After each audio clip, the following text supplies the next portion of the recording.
नमस्कार, मैं छत्तीसगढ़ अखबार के YouTube चैनल इंडिया आजकल के स्टूडियो से सुनील कुमार बोल रहा हूँ। कुछ तकलीफदेह खबरें बीच बीच में आती हैं। बहुत से ऐसे नौजवान जोड़े हैं जो प्रेम में निराश हो जाते हैं, प्रेम संबंध टूट जाते हैं या माँ बाप शादी नहीं करने देते हैं। ऐसे निराश प्रेमी जोड़े कई बार आत्महत्या कर लेते हैं।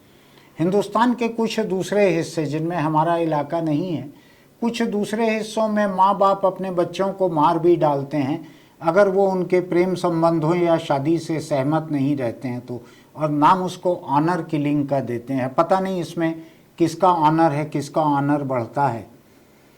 ऐसी ही एक घटना कुछ समय पहले बस्तर में हुई।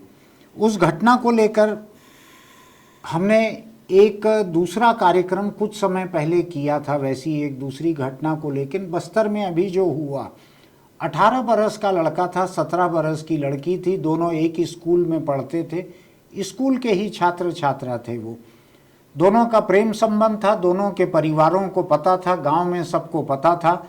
लेकिन दोनों में से कोई भी परिवार शादी के लिए तैयार नहीं हुआ और इन दोनों ने खुदकुशी कर ली। अब सवाल ये उठता है कि 18 बरस का लड़का, 17 बरस की लड़की, परिवार शादी के लिए तैयार होते भी तो कैसे होते? अगर बाकी सब बातें मंजूर रहती तो भी इस उम्र में शादी कोई कैसे करते? बालिग भी नहीं थे, गैरकानूनी भी हो जाता।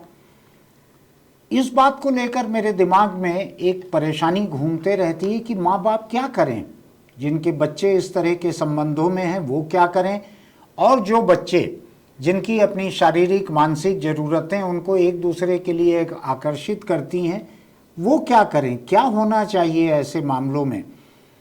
तो इस पे चर्चा के लिए आज हमने आमंत्रित किया है छत्तीसगढ़ की एक वरिष्ठ मनोवैज्ञानिक परामर्शदाता हैं डॉक्टर इला गुप्ता।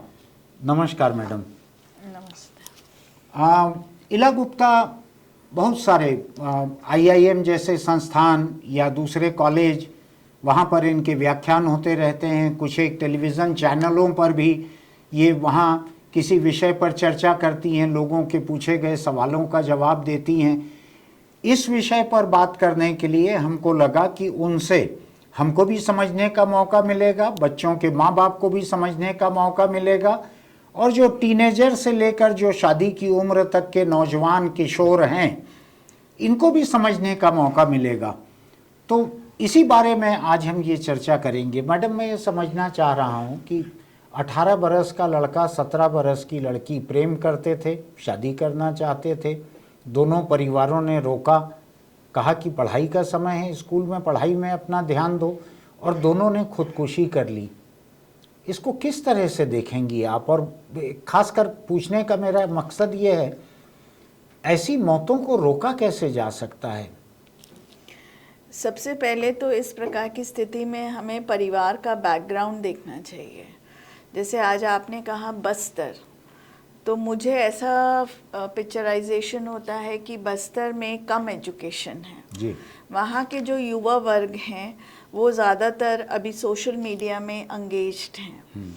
तो सोशल मीडिया में जो हम देखते हैं खुलापन व्यवहार का, जो कि ज़्यादातर हमें बड़े शहरों के अनुरूप दिखाया जाता है, बट हमारे बच्चा तो छोटे जगह का है तो उसको उतना एक्सपोजर नहीं है। एक्सपोजर का मतलब कि दुनियादारी या उतना उसके पास नहीं है जी। तो ये एक पहला कारण होता है, ना ही परिवार को है। तो वो अपनी बात को ऊंचाइयों पे ले जाता है कि शादी, दोस्ती से सीधा वो शादी पे पहुंच गया 16 साल की उम्र में। तो यहाँ स्वाभाविक है कि परिवार को बहुत ही ज़्यादा पसंद नहीं आएगी ये बात के लिए। तो यहाँ पर सबसे पहला रीज़न हम ये देख सकते हैं, छोटी जगह जहाँ एक्सपोजर कम है और सोशल मीडिया का प्रभाव बहुत ज़्यादा है, जिससे कि जो हमारा बच्चे हैं, बच्चे ही बोलेंगे हम, उनको वो ज़्यादा प्रभावित हो रहे हैं। वो अपनी ज़िंदगी उसी लाइफस्टाइल से जीना चाहते हैं। दूसरी चीज़ अगर हम इस बात में देखते हैं, अब हम आते हैं परिवार कि परिवार कैसे रोके। तो यहाँ पे परिवार एकदम साधारण परिवार है या उतना उसको भी उतना पता नहीं है कि कैसे ये क्या हो गया, स्पेशली माता पिता को। तो माता पिता को उनको इतनी जानकारी नहीं है बच्चा किससे बात कर रहा है, किस प्रकार की दोस्ती कर रहा है और स्कूल में वो क्या कर रहा है, क्योंकि इस उम्र के बच्चे तो ज़्यादातर स्कूल में ही होते हैं, कॉलेज में भी नहीं होते हैं।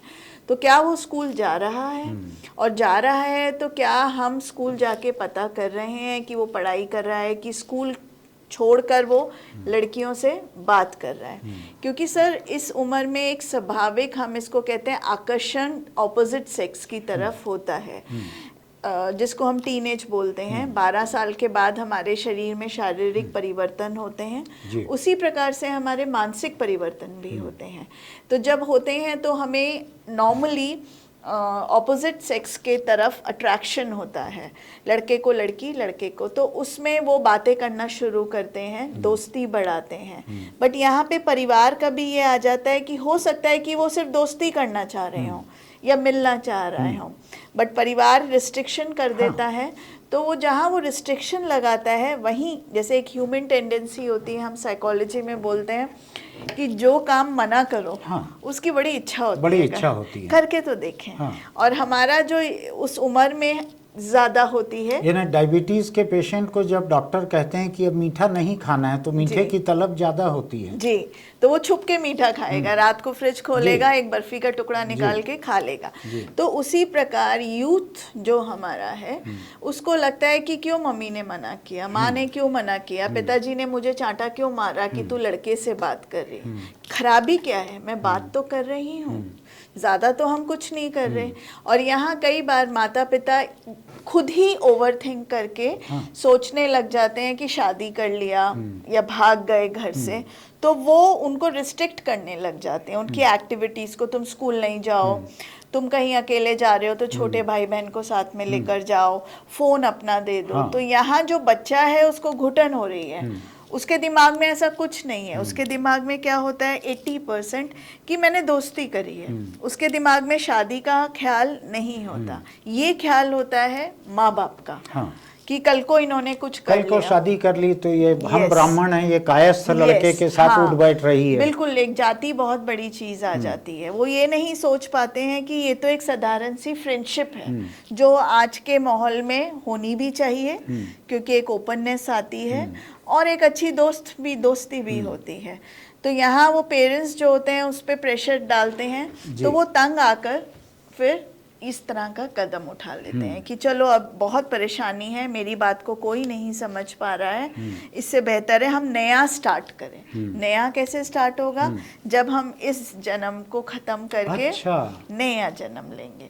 तो ये जो सुसाइड करते हैं, चाहे कोई भी हो, सबसे पहले उसको ये आता है कि ये जो जन्म में मेरे को जो प्रॉब्लम्स हैं वो ख़त्म कर दूंगा मर के, और फिर दोबारा से हम रिफ्रेश बटन दबा के नई जिंदगी स्टार्ट करेंगे।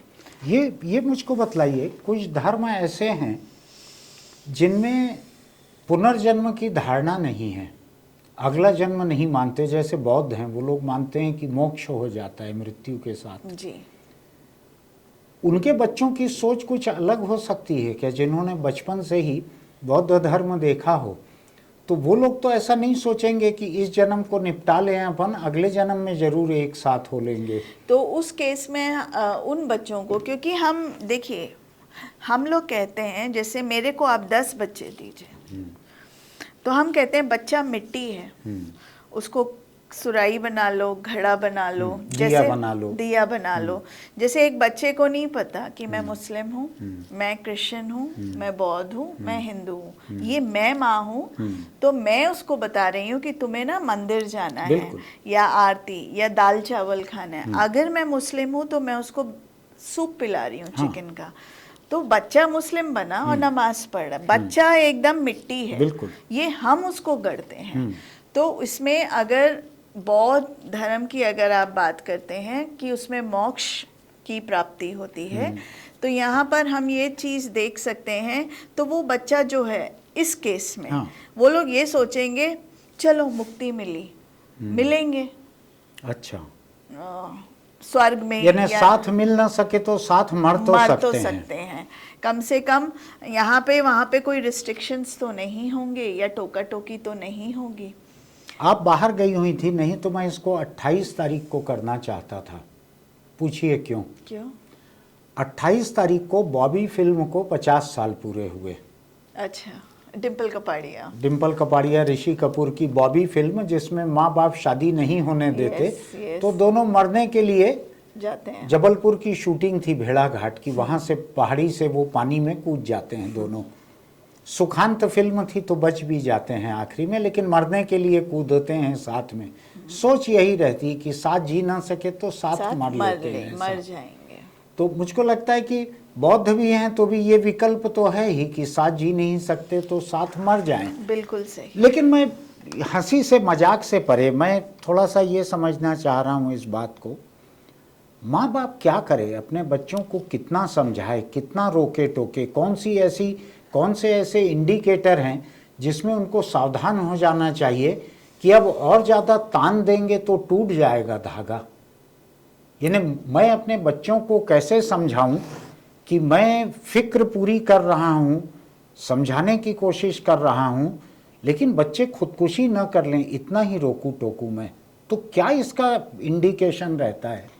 बिल्कुल, यहाँ माता पिता का बहुत ही महत्वपूर्ण रोल आता है। जैसे ही हमारे बच्चे टीनेज में जाते हैं, अभी टीनेज थोड़ा जल्दी आती है, हमारे और आपके टाइम 14 साल 15 साल, बट अभी 10 साल का एक बच्चा यंग हो गया जाता है। बॉडी चेंजेस भी अभी जल्दी आने लगे हैं। रीज़न बीन कि हमारे पास एक्सपोजर बहुत ज़्यादा है। तो मैं हर माता पिता से ये रिक्वेस्ट करूँगी, आप उनको समझाइए मत। अब आप पूछेंगे क्यों? क्योंकि कोई भी माँ है वो 30 इयर्स की है, अमूमन एज हम मानते हैं, वो 30 की है, यहाँ है। हमारा बच्चा 15 का है, वो यहाँ है, और माँ उसको किस लेवल से समझा रही है? 30 साल के अनुभव से समझा रही है, ये गलत है। बट बच्चा तो केवल उसने 15 वर्ष ही अपने जीवन के देखे हैं ना, तो उसको नहीं पता सही क्या गलत, उसको तो दुनिया अपने नजरिए से देखनी है। तो यहाँ पे माँ को या पिता को यहाँ आना पड़ेगा, नीचे उस मेंटल लेवल पे आना पड़ेगा कि मेरे बच्चे को बहुत एक्साइटमेंट है, अट्रैक्शन है, और वो कुछ एक्सप्लोर करना चाह रहा है अपने लिए, और उसकी जनरेशन के लिए ये आम बात भी है, ज्यादा दिख रहा है चारों तरफ। यस, तो यहाँ अगर वो 30 साल के अनुभव से समझाएंगे कि पढ़ना बहुत जरूरी है, देखो पढ़ोगे तो अच्छा बनोगे, बच्चे को नहीं समझ में आएगा। लड़कियों से बातें मत करो, बच्चे को बिल्कुल समझ नहीं आएगा। उनको यहाँ आना है, यहाँ आके सबसे पहले उनको क्वालिटी टाइम देना पड़ेगा। क्वालिटी टाइम का मतलब ये नहीं होता कि आप उपदेश दो, ये मत करो, ये करो, ये करो, ये नहीं। वो तो हम आज अपनी उम्र में आप सीखे ना जाके, हम भी तो वैसे ही थे। तो यहाँ हालांकि उस वक्त मोबाइल नहीं था, उस वक्त मोबाइल किताबें होती थी, चोरी छुपे शायरी होती थी। हर उम्र में टेक्नोलॉजी के हिसाब से होता तो था। होगा, कागज पेन तो था ही, पर्ची पे किसी लड़की के लिए 4 लाइन लिख के खिड़की पे रख दिए। तो हर उम्र, हर जनरेशन में कुछ ना कुछ फास्ट चीजें थी। कबूतर होते थे पहले। तो यहाँ पर माँ या पिता को यहाँ कॉपी किताब के कवर के भीतर कुछ चीजें छुपा के बुक दे दिया, पकड़ा दी किताब, राह चलते चलते साइकिल से खड़े हो गए रास्ते में, रेडियो पे गाने बजवा दिए उसके, मतलब बहुत कुछ इस तरह होता था। तो यहाँ माता, आप मुझको मेरे जनरेशन की टेक्नोलॉजी याद दिला रही हैं। बिल्कुल। तो इस तरह से चीजें होती थी। वो स्कूल से आ रही है तो आप रास्ते में ही खड़े हैं, रुमाल फेंक दिया अपना नाम लिख के, हाथ काट के खून से लिख दिया, पेड़ की छाल पे नाम गोद दिया। तो वो इंडिकेशंस होते थे। बट यहाँ पर हमें माता पिता को यहाँ आना है, और सबसे पहली चीज होती है उनको क्वालिटी टाइम देना है। क्वालिटी टाइम का मतलब होता है आप सुनिए, बोलिए मत। अच्छा, जब तक आप सुनने की हैबिट नहीं डालेंगे, बच्चा कैसे बोलेगा? क्योंकि हम तो रोक देते हैं, गलत है, ऐसे मत करो, ये चीज़ नहीं, हमने ऐसे करी तो तुम भी ऐसे करो। नहीं, अगर आपका बच्चा गलत भी कर रहा है, जजमेंटल मत होइए, आप उसकी बात को सुनिए, भले दिन में 10 मिनट एकदम शांति से बैठ के सुनो, बिना टीवी, बिना मोबाइल, करेक्ट, उस बिना टाइम हाथ में अखबार लिए हुए बिल्कुल, बिल्कुल। उसको लगे कि 100% ध्यान उसकी तरफ है। जी। कई बार लड़के होते हैं वो बात नहीं करना चाहते, तो उसकी एक टेक्निक होती है, चलो सैर करके आते हैं, चलो आइसक्रीम खा के आते हैं। मतलब एक छोटी छोटी सी खुशियाँ जो आपके बच्चों को पसंद होती हैं, आप वो करिए। धीरे धीरे वो एक सेंटेंस बोलेगा बच्चा, फिर दूसरा, फिर उसको विश्वास हो जाएगा, हाँ पापा मेरी बात को सुनते हैं। तो अगर वो कुछ कर रहा है इस तरह का, तो वो जरूर शेयर करेगा, पापा मेरी ना दोस्ती हो गई उस लड़की से, या लड़की बताएगी, ज़रूर बताएगी, क्योंकि उसको विश्वास हो गया कि पापा नॉन जजमेंटल हैं, रिएक्ट नहीं करते, गलतियों को दोहराते नहीं हैं। तो पहली चीज़ होती है माता पिता के लिए सुनना। दूसरी इम्पॉर्टेंट चीज़ होती है कि ये टाइम बहुत कॉम्पिटिटिव टाइम है। हाँ। कहीं भी हम रहे दुनिया में, अब सब ग्लोबलाइजेशन है, चाहे बस्तर हो, चाहे रायपुर हो, चाहे बम्बई हो, everywhere the same things are there, क्योंकि हमारे पास हाथ में गूगल है हमारे पास। तो सबसे पहले हमें अपने बच्चों को कंस्ट्रक्टिवली बिजी करना चाहिए। बिजी इन अ सेंस कि उनका जो रूटीन है वो इतना व्यस्त रहे कि उसमें खेल, खाना, पढ़ाई और थोड़ा सा माता पिता के साथ टाइम स्पेंड करना। तो अगर 15 साल तक हम अपने बच्चे को इस प्रकार रखते हैं, तो बच्चे को बाहर देखने का टाइम ही नहीं है। उसके पास तो अपनी चीज़ें हैं करने को, उसके दिमाग में वो चीज़ें नहीं आएंगी। और खुदा ना खास्ता अगर वो फ्रेंडशिप कर भी लेता है, तो उसको एक्सेप्ट करके आप उससे दोस्ती करिए, जैसे एक लड़के ने एक लड़की से करी, यानी अपनी संतान के दोस्त से दोस्ती। बिल्कुल सबसे बेस्ट तरीका होता है। वो चाहे किसी भी जात का बच्चा हो, आपको लगता है मैं ब्राह्मण हूँ और वो कोई और कास्ट का है, तो भी उस हालांकि मुझको एक चीज़ याद आ रही है, शाहरुख खान से एक इंटरव्यू में पूछा गया था जी कि आपकी लड़की का कोई बॉयफ्रेंड होगा तो आपको कैसा लगेगा। तो उसने कहा उसका कोई दूसरा बॉयफ्रेंड ही हो सकता है सेकंड, पहला तो मेरे हाथों मारा जाएगा। वो मजाक था, क्योंकि हम लोग बोलते हैं साइकोलॉजी में ऑडिपस कॉम्प्लेक्स है, जैसे क्रॉस, कि माँ बेटे से बहुत क्लोज होती है और पिता बेटी से होता है, अगेन ऑपोजिट। तो इसमें फादर बहुत ओवर प्रोटेक्टिव होते हैं अपनी बेटी के लिए। वो अपनी बेटी को मतलब इस तरह करते हैं इसको कोई दुख ना हो। तो उन जैसे एक माँ को बड़ी जेलसी होती है जब बहू घर में आती है, कि कैसे अभी तक तो मैं अपने बच्चे को खिलाती थी, कपड़ा निकालती थी, अभी वो लेडी करी, तो कॉन्फ्लिक्ट वहीं से शुरू होती है कि ये मेरा है। तो वहाँ बाप को भी होती है, वो दामाद को बहुत मुश्किल से एक्सेप्ट कर पाता है, क्योंकि उसको लगता है ये तो मेरी थी, सारा वक्त डैडी डैडी डैडी, अभी वो हस्बैंड का कर रही है। सो इसको हम साइकोलॉजी में कहते हैं ऑडिपस कॉम्प्लेक्स। ये ऐसे रहता है क्रॉस। तो फादर हमेशा डॉटर के लिए बहुत पोजेसिव होते हैं। तो ये जो इंटरव्यू मैंने भी सुना है, ये इंटरव्यू में उसने उसी ढंग से बोला था कि पहले तो वो ये होगा, पहला तो मेरे हाथों मारा जाएगा, दूसरे से ही दोस्ती हो पाएगी। और कभी कभी ये भी बोलते हैं कुछ फादर, मैं इसके साथ ही चला जाऊंगा इसके घर में। ये भी कहते हैं। तो वो इसके कारण, तो ये कुछ कारण है कि अगर हम अपने बच्चों को जैसे अटेंटिव लिसनिंग, दूसरा हम उनके साथ उनको व्यस्त रखें, तीसरा अगर हमारे बच्चे फ्रेंड्स बनाते हैं उनसे दोस्ती करिए, उन बच्चों को अपने घर बुलाएं, साथ बैठाएं। अगर बच्चा हमारा नहीं लाता, कई बार बच्चे बहुत बदमाश भी होते हैं, नेगेटिव केसेस भी होते हैं, वो नहीं बताते, आप कितना भी उनको सपोर्ट कर लीजिए, इस स्थिति में आप हमेशा चेक ऑन करिए कि आपके बच्चे की कंपनी कैसी। अब स्कूल में जैसे आप उदाहरण था, टीनेज बच्चों को हम पेरेंट्स को बोलते हैं, आप उन पेरेंट्स के मतलब बच्चों के पेरेंट्स से दोस्ती करिए। सपोज़ ये लड़कियां हैं क्लास में या ये लड़के हैं, तो हम पीटीएम में जाते हैं, पेरेंट्स मीटिंग में जाते हैं, तो नंबर लीजिए, अभी तो सबके पास मोबाइल है, तो पेरेंट्स से दोस्ती करिए। जैसे आज के बच्चे, हमारे पास एक केस है, वो लड़का हमेशा बाहर जाना चाहता है, पार्टी करने, मॉल, दोस्तों के साथ। अब वो बोल के गया 1 घंटा, आ रहा है 6 घंटे में, तो स्वाभाविक है कि माँ को थोड़ा स्ट्रेस हो गई कि कहाँ 6 घंटे तुम रहे। हाँ, तो अगर वो बच्चे से पूछती है तो वो मोबाइल बंद कर लेता है, हाँ, या फिर वो जवाब नहीं देता, फोन घंटी बजती रहती है। घर आके वो पूछते हैं तुमने मोबाइल नहीं उठा, अरे आप तो कितना फोन करती रहती हो। तो यहाँ हम ऐसी मदर को बोलेंगे या पिता को कि आप दूसरे जो बच्चे गए हैं उनकी माओं से दोस्ती करिए, हाँ, उनको फोन लगा के पूछिए, हाँ, तुम्हारा बच्चा जा रहा है ना, हाँ। तो क्या बोल के गया, आपस में दोस्ती करिए। तो जहाँ पे जो ग्रुप होगा, जब उनको पता है हमारे पेरेंट्स फ्रेंड्स हैं, हाँ। तो वो कभी गलत काम नहीं करेंगे और हाँ। गलत इन्फॉर्मेशन अपने पेरेंट्स को हाँ।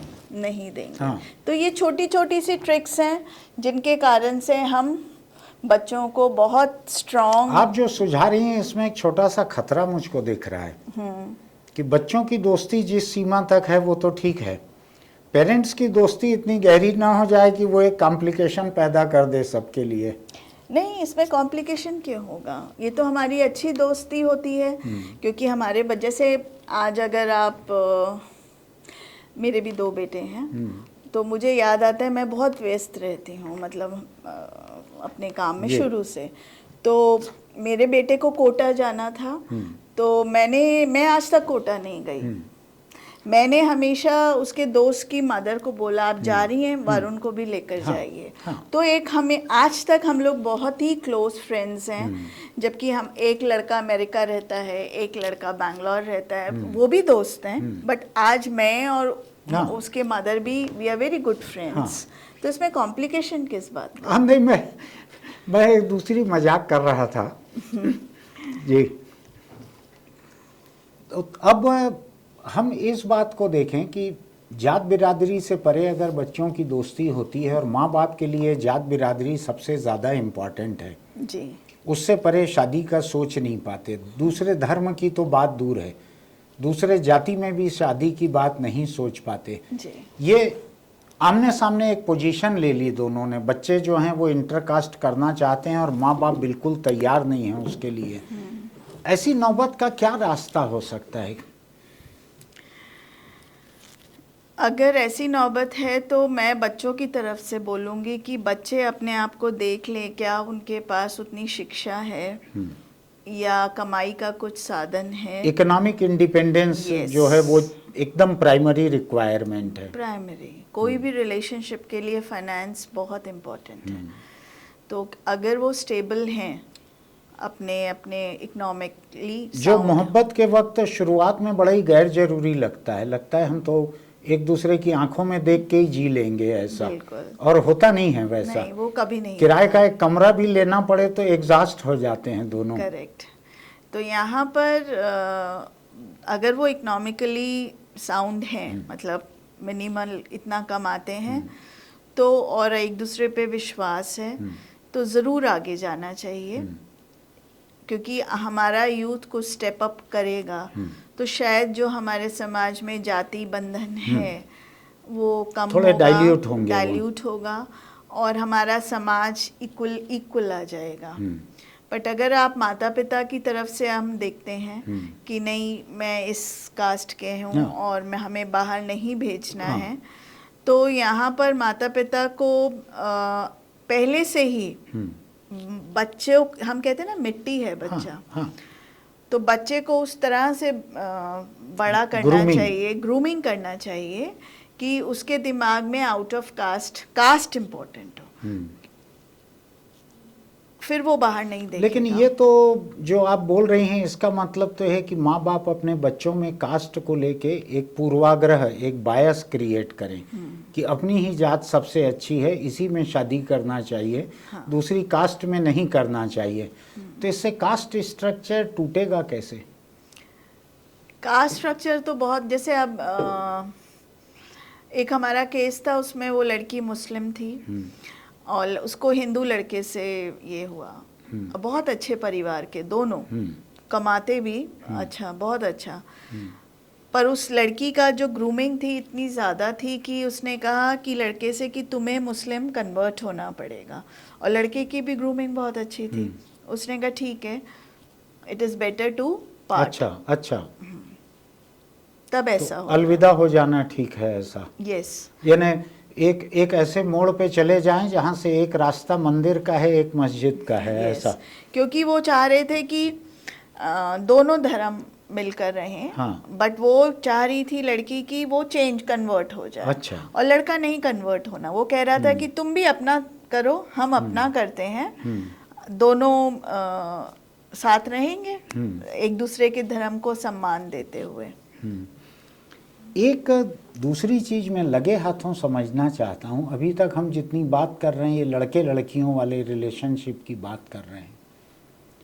अब हिंदुस्तान में भी थोड़ी सी ओपननेस आ रही है, और जो सेम सेक्स या दूसरे सेक्सुअल प्रेफरेंसेस वाले जो बच्चे हैं, ये लोग भी अब धीरे धीरे खुल के बाहर आ रहे हैं, जो आउट ऑफ क्लोजेट आना कहते हैं। जो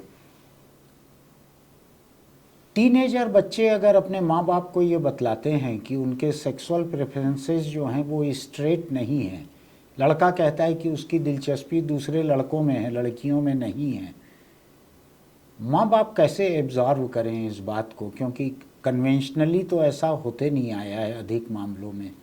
कैसे एब्जॉर्व करें माँ बाप इस बात को? थोड़ा सेटबैक लगता है, बट जैसा कि आज बीइंग अ साइकोलॉजिस्ट मैं हैरान हूँ कि अभी हमारे माता पिता जो ये जनरेशन है आपकी या मेरी, इसमें हम लोग समझ रहे हैं।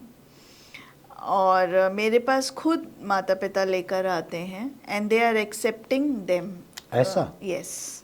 गांव से आते हैं। अच्छा। ये ऐसा भी नहीं कि अर्बन, मतलब शहरी भी नहीं, कि गांव जहाँ लोग इनविजिबल हो जाते हैं, शहर में उतना दिखते नहीं है, गांव में तो हर कोई पहचानता है हर किसी को। यस। तो वो लेकर आते हैं और बाकायदा सपोर्ट करते हैं। अच्छा। और इकोनॉमिकली उनको खड़ा करते हैं, और फिर उनका जैसा भी रहता है जो वो ओरिएंटेशन उनका है, जो उनके उसको accept प्रेफरेंसेस करते हैं।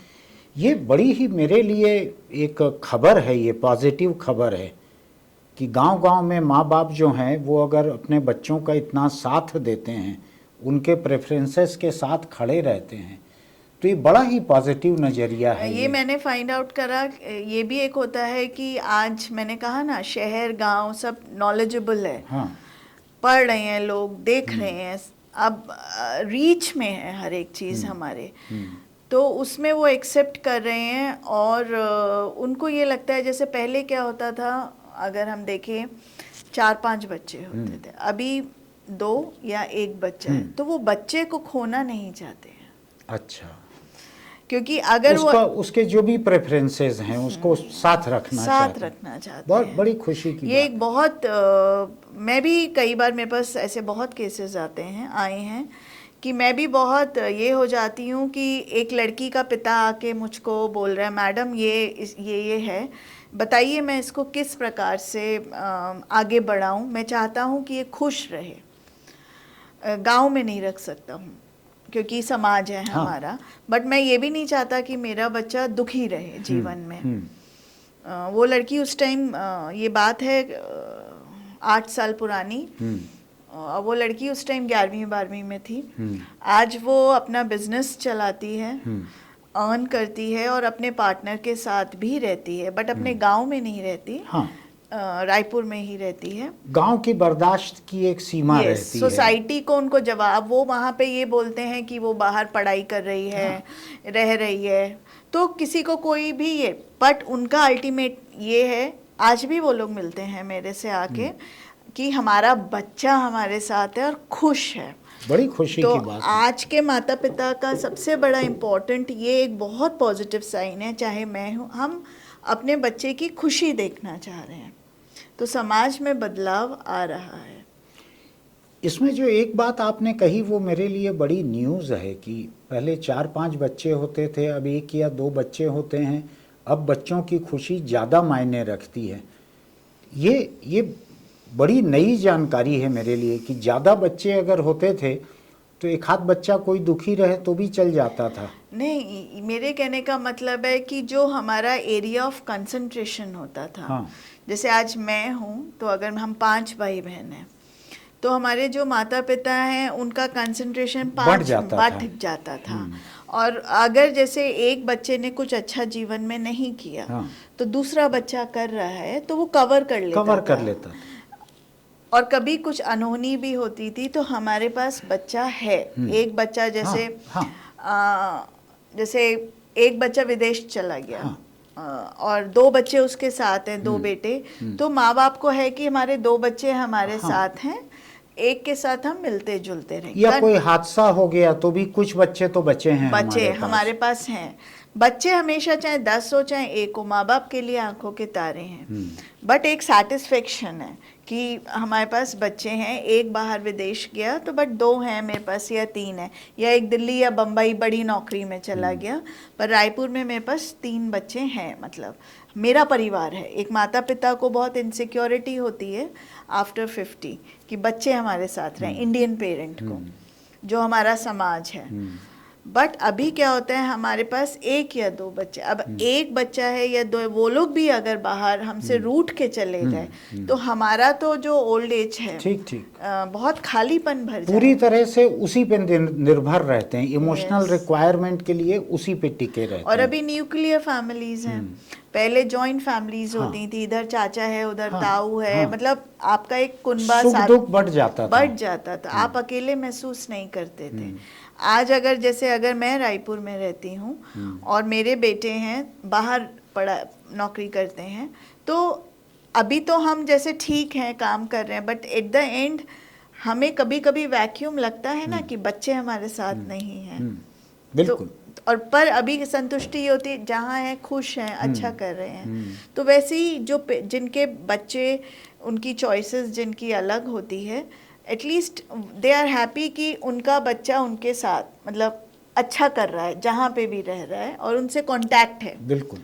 हम लोग बच्चों की बात करते करते पेरेंट्स पे कब उतर आए मुझको पता ही नहीं चला, लेकिन मैं फिर बच्चों की बात पे लौटना चाहता हूँ कि जो टीनेजर्स हैं, जो बाहर निकल रहे हैं, आज पढ़ने के लिए निकलते ही हैं, लोगों से मुलाकात होती है जी, उनको क्या गाइड कर सकते हैं माँ बाप, उनकी क्या काउंसलिंग कर सकते हैं? क्योंकि आजकल बच्चों को अकेले मिलने के मौके मिल जाते हैं, हर एक के हाथ में मोबाइल है, उसमें कैमरा वीडियो बनाने के मौके उनको मिल जाते हैं, वो एक दूसरे को तस्वीरें भेज देते हैं, मैसेज भेज देते हैं, इनमें से कई का बेजा इस्तेमाल भी होता है। हम देखते हैं आए दिन पुलिस में कोई रिवेंज पोर्न की कंप्लेंट हो रही है, कुछ हो रहा है।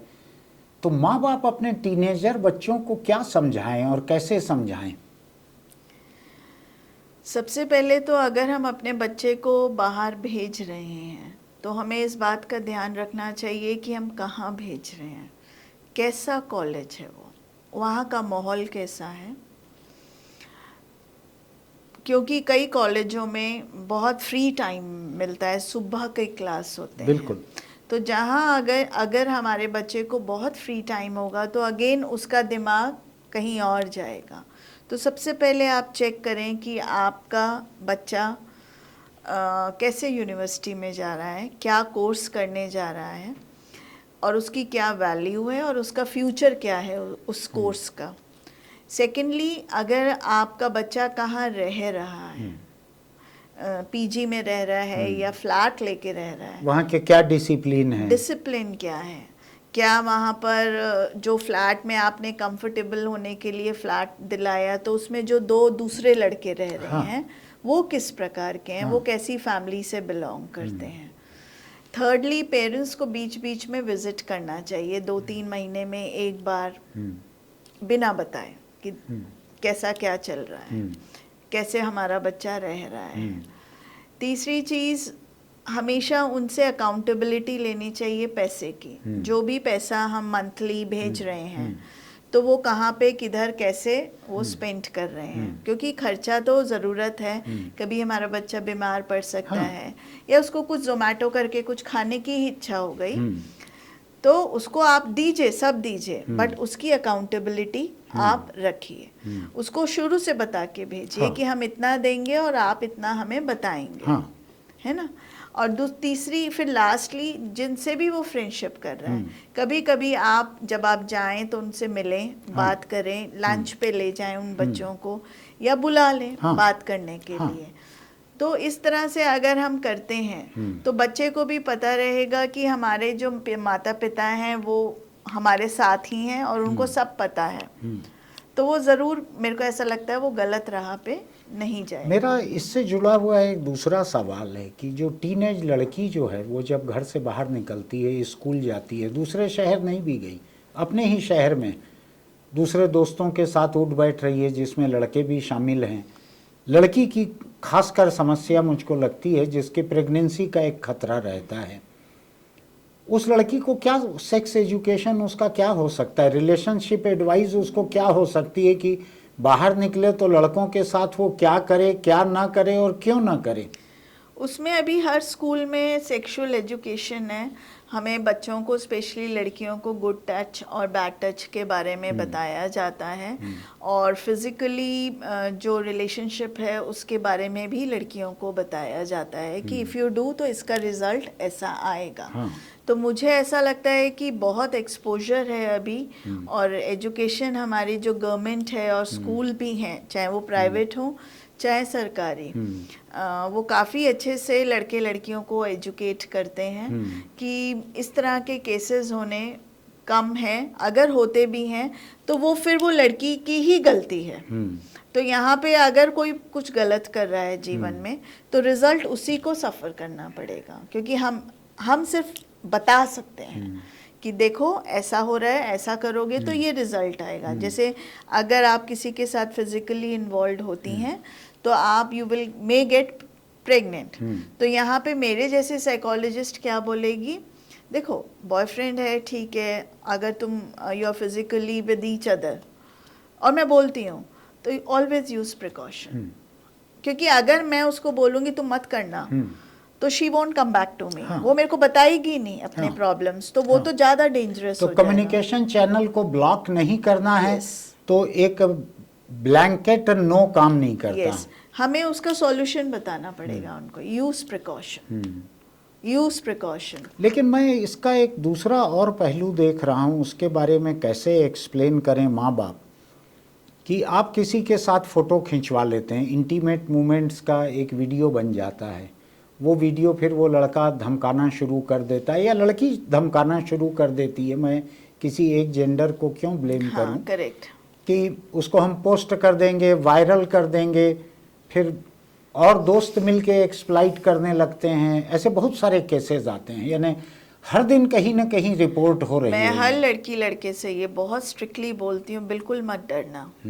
मैं अभी भी आपके चैनल के थ्रू ये बताना चाह रही हूँ, बिल्कुल मत डरो, क्योंकि ना तुम सेलिब्रिटी हो ना ही वो लड़का सेलिब्रिटी है। अगर वो इंटरनेट पे डालता भी है तो कितने लोग देखेंगे? वो हमें फिल्मों में दिखता है कि एकदम से वो फ्लैश हो गया, सब लोग देख रहे हैं, बट जैसे आज अगर YouTube का भी कोई भी चैनल है, कोई भी रैंडम आदमी बना के YouTube में डाल देता है, तो वो साइट पे कितने लोग देखते हैं? नहीं देखते। लेकिन ये तो बन जाने के बाद का हुआ कि डरो मत, अगर ऐसा बन गया है, बन गया, डरो मत, बल्कि एकदम बोलो हाँ ठीक है, एंड उसकी कंप्लेन कराओ। नहीं, लेकिन मैं इसके एक स्टेप पहले का समझना चाहता हूँ कि बच्चों को क्या समझाएं कि ऐसे वीडियो, ऐसे तस्वीरें ना बने तो ज़्यादा अच्छा है, क्योंकि ये कभी एक्सीडेंटली लीक हो जाते हैं, कभी लोग बदनीयत से इसको लीक करते हैं। तो ये समझाना बच्चों को कितना जायज़ है कि इस तरह की चीज़ें बनवाओ ही मत, कभी ऐसे वीडियो, फोटो, ऐसे इंटीमेट मोमेंट्स के मत बनवाओ। करेक्ट। तो उसमें हम सिर्फ उनको, जैसे अब हमारे बच्चा है, लड़का है चाहे लड़की है, जैसे मैंने आपको अभी बताया कि हम उनको बोले यूज प्रिकॉशन, तो उसी तरीके से हम बातों बातों में फ्रैंकली बोल सकते हैं, देखो इट इज़ गुड कि यू आर हैविंग गर्लफ्रेंड या बॉयफ्रेंड, बहुत अच्छी बात है बेटा, बट ध्यान रखना ज़्यादा फ़ोटो वोटो मत खींच। बस एक लाइन बोलिए, ज़्यादा कई बार कुछ चीज़ों को ज़्यादा ओपनली या एक्सप्लेन करना भी ओवर पावरिंग हो जाता है, उसमें वो बच्चे फिर उसको सीरियस होने लगते हैं। यस, तो बस एक लाइन बोल के आप छोड़ दीजिए, क्योंकि उनको भी पता है, चाहे आज मैं हूँ, चाहे आप हैं, चाहे बच्चे हैं, हमारे अंदर से एक वॉइस आती है अगर हम कुछ गलत करते हैं। तो अगर आपके माता पिता ने बोला देखो फोटो मत खिंचवाना, तो उस टाइम जब आप खिंचवाओगे तो वो बैंग करेगी, बोलेगी, और आप उसको फॉलो कर लोगे। तो उसको हम बोलते हैं playing with the subconscious mind. आप अच्छा। बोल के छोड़ दो, अच्छा, वो ज़रूर वो चीज़, वो जब वो करेगा बच्चा तो उसको फॉलो करेगा। तो दिमाग में कहीं ना कहीं बैठ जाता है जाकर वो। यस। और आप क्या माँ बाप को क्या सुझा सकती हैं जिनके बच्चे मोहब्बत कर रहे हैं एक दूसरे से और शादी करना चाहते हैं, माँ बाप नहीं चाहते हैं, तो माँ बाप की क्या काउंसलिंग हो सकती है कि वो किस हद तक कॉम्प्रोमाइज़ करें, अपने बच्चों को समझाएं तो किस हद तक, रोके टोकें तो शहंशाह अकबर की हद तक जाकर रोकें, कि क्या करें वो लोग? इसमें ना समझाइए ना रोकिए टोकिए, आप फ्रेंडशिप करिए, जिससे भी आपके बच्चे की दोस्ती है उससे आप फ्रेंडशिप करिए। उसको जैसे आज मैं अगर माँ हूँ तो अगर मेरा लड़का कोई लड़की से फ्रेंडशिप करता है तो वो लड़की को मैं उससे फ्रेंडशिप करके हम बातों बातों में उसके बारे में बहुत कुछ जांच सकते हैं कि कैसी है और किस प्रकार की है। अगर उसमें कुछ कमी है तो हो सकता है फ्रेंडशिप करके हम उस कमी को बिल्कुल ख़त्म करें। हाँ, ख़त्म कर कि सकते मान हैं। लीजिए मिलने से पता लगता है कि सिगरेट की गंध आ रही है उससे, यस। तो उसको पोलाइटली सजेस्ट कर सकते हैं कि Suggest कर किसी सकते के साथ उठ बैठ के आ रही हो क्या, जो सिगरेट पी रहे थे कुछ गंध आ रही है, बिना ये कहे कि तुम ही पी के आ रही हो सिगरेट। यस। तो उसमें हम उनको सजेस्ट कर सकते हैं और धीरे से हम अपने बच्चे को भी बता सकते हैं, देखो वो तो उस दिन बहुत स्मोक कर रही थी, हाँ। तुम लोग बहुत स्मोक करते हो क्या, बस इतना बोल के छोड़ दो। अगर लड़के को समझ आ जाएगा कि this is not a good habit तो वो बोलेगा उस लड़की को, देखो मम्मी को स्मोकिंग या जैसा। तो अगर वो लड़की सही में उस लड़के को पसंद करती होगी तो वो स्मोकिंग छोड़ छोड़ेगी। देगी, और नहीं तो लड़का उसको छोड़ देगा धीरे से। मतलब बहुत क्योंकि अच्छा। ये बहुत सारे छोटे छोटे टेक्निक्स होते हैं कि बिना हम किसी को कुछ भी बोले हम अपार्ट करा सकते हैं अपने बच्चों को। बट हमें कॉन्फिडेंस जीतना पड़ेगा, जब तक हम उनको सुनेंगे नहीं तब तक हम उनके दोस्त नहीं बन सकते। अब मैं एक फाइनल सजेशन आपसे चाहता हूँ उन लोगों के बारे में जो मोहब्बत करते हैं एक दूसरे से, शादी करना चाहते हैं, शादी हो नहीं पा रही है, माँ बाप नहीं होने दे रहे हैं जी। वो मरने को उतारू हैं कि हम साथ जी नहीं सके तो साथ मर जाते हैं, इन लोगों के लिए आप क्या बोलना चाहेंगी? उनके लिए कोई मोटिवेशन की बात, उनको कोई बेहतर रास्ता सुझाना, क्या बोलना चाहेंगे उनके लिए? मैं उन जवानों को, नौजवानों को ये अपनी तरफ से बोलना चाहूँगी कि प्यार एक बहुत खूबसूरत चीज़ है और आप लोग सब बहुत लकी हैं कि आपको ये प्यार मिल रहा है और आप दे रहे हैं। हम लोग बोलते हैं लव इज़ टू गिव। जैसे एक माँ एक अपने बच्चे को प्यार करती है, वो कुछ नहीं चाहती पलटे में, बच्चा कितना भी अच्छा हो ख़राब हो, पर वो माँ के लिए बच्चा ही सबसे दुनिया का प्यारा है। तो प्यार वो ही होता है। तो पर अगर आप प्यार कर रहे हैं तो आपको एक बाग बनाना है जीवन में। उस बाग में कांटे भी आएंगे, फूल भी आएंगे, बट वो फूल और कांटे ऐसे नहीं आएंगे जब तक आप उसमें खाद नहीं डालोगे और कुछ मल्टीविटामिन्स नहीं डालोगे। तो वैसे ही रिलेशनशिप होती है।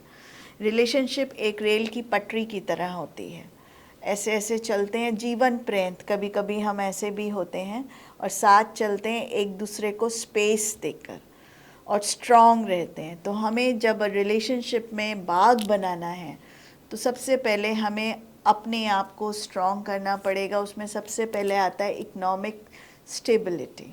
दैट इज़ कि अगर लड़का है, काम क्या कर रहे हो, पैसा क्या कमा रहे हो, क्या उस बाग में खाद डालने के लिए है, फूल तो तभी उगेगा ना।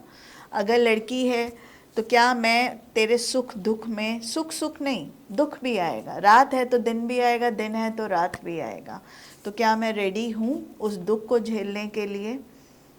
अगर आप ये सब चीज़ें देखते हैं तो आप लोग ज़रूर प्यार करें। मरने से पहले जीने के लिए सोचिए। मरना तो 1 मिनट का काम है और जीना तो जर्नी है, तो उस जर्नी को सुंदर बनाइए, मरने की बात कभी मत सोचिए। बहुत अच्छा कहा आपने। आपने एक बात कही, मुझको उससे एक थोड़ी शरारती बात सूझ रही है। आपने कहा माँ अपने बच्चे को चाहती है और बिना स्वार्थ के भी प्यार करती है, उसको बिना कुछ रिटर्न में एक्सपेक्ट किए हुए। तो मुझको लगता है गब्बर सिंह जो है, वो जो पार्ले ग्लूको बिस्किट का पैकेट ऐसे दिखाता है, उसकी माँ उसके लिए लेके आती होगी। वो भले वो गब्बर सिंह है लेकिन उसके लिए वो पार्ले ग्लू को पैकेट लाती होगी वो। बिल्कुल लाते हैं। इसी पे मैं आपको अगर समय है तो एक स्टोरी सुनाती जी जी बिल्कुल। मैं जनरली ये सुनाती हूँ सबको। एक माँ थी, विधवा थी, जीवन बेटे में ही, बेटा रोए वो रोए, बेटा हंसे वो रोए हंसे, उसके लिए ही उसका जीवन था। उसके दोस्त आते, खुश हो जाती, खाना बना के खिलाती, हर चीज़ बेटे के लिए, मेरा लाल मेरा लाल मेरा लाल। अचानक एक दिन पुलिस आई और बच्चे को उठा के ले गई। उसकी तो जीवन ख़त्म हो गया। वो दौड़ी थाने में, थानेदार से पूछी कि तू मेरे बेटे को क्यों लेकर आया? मैंने कल से खाना नहीं खाया, मेरा बेटा भूखा होगा, वो तो घी की रोटी खाता है, कौन देगा यहाँ पर? तो बोला तेरे एक बेटे ने खून कर दिया गुस्से में और अब उसको फांसी की सज़ा होगी। अब उसका तो जीवन बिल्कुल ख़त्म हो गया, रो रो के पागल। वो तो फांसी का दिन आया, जेलर ने पूछा आखिरी इच्छा, बेटा 17 साल का, बोला माँ से मिलवा दो। स्वाभाविक सी बात है क्योंकि अब उसका तो ख़त्म होने वाला है, अंत आ गया। तो जेलर ने कहा ज़रूर बेटा, तेरे को माँ बाहर ही बैठी थी, वो घर नहीं गई। वो जब अंदर आई जेल में तो वो रोते रोते आई, तू चल मैं आई, तेरे को अकेला नहीं छोड़ूंगी। अच्छा। तू चल मैं आई, मतलब तू ऊपर जाएगा। तो मैं भी प्राण त्याग दूंगी, मैं भी आ रही हूँ तेरे पीछे पीछे, तेरे को अकेला नहीं छोड़ूंगी बिल्कुल भी। बेटा लगा हंसने। जेलर ने सोचा मौत के गम में पागल हो गया, डर से कि इतनी जवान उम्र में फांसी हो रही है। फिर तो माँ ने पूछा तू हंस क्यों रहा है? तू परेशान मत हो, तू खुश रह, मैं तेरे को वहाँ स्वर्ग में भी अकेला नहीं छोड़ूंगी, मैं आ रही हूँ तेरे पीछे तेरा ध्यान रखने के लिए। तो वहाँ बेटा बोला तेरे कारण ही तो मैं स्वर्ग जा रहा हूँ। अच्छा। तो वहाँ तो मुझे अकेला छोड़ दे। इतना प्यार मत कर किसी को भी कि वो बच्चा, उसने कभी नहीं मारा, कभी नहीं टोका। तो माँ ही है जो बच्चे को सुधार सकती है, माँ ही है जो नेहरू गांधी बना सकती है। तो माँ एक बहुत इम्पोर्टेंट चीज़ है। तो प्यार भी हम उतना ही करें जितनी ज़रूरत होती है। बिल्कुल, बहुत अच्छी बात कही आपने जी, बहुत ही अच्छी बात कही आपने। आज की एक बहुत ही जलती सुलगती समस्या के बारे में एक बहुत जानकार, जो कि विशेषज्ञ हैं इस मामले की, डॉक्टर इला गुप्ता, उनकी बातें सुनी। जितने सवाल हम कर सकते थे, कभी और इस मुद्दे पर या इससे जुड़े दूसरे मुद्दे पर बात करेंगे, लेकिन आज इतना ही। आप सोचिएगा इस बारे में जो उन्होंने कहा है कि अपने बच्चों को सीधे सीधे किसी बात के लिए मना करने के बजाय क्या उनसे दोस्ताना बर्ताव किया जा सकता है? क्या उनको पोलाइट सजेशन देना, एक हल्की फुल्की सलाह की शक्ल में कोई गंभीर बात कह देना ज़्यादा असर का हो सकता है? इस बारे में सोचिएगा। हम फिर किसी मुद्दे को लेकर, फिर किसी जिंदगी की एक जटिलता को लेकर फिर उनसे बात करेंगे। फिलहाल आज इतना ही। आपका बहुत बहुत धन्यवाद इला जी।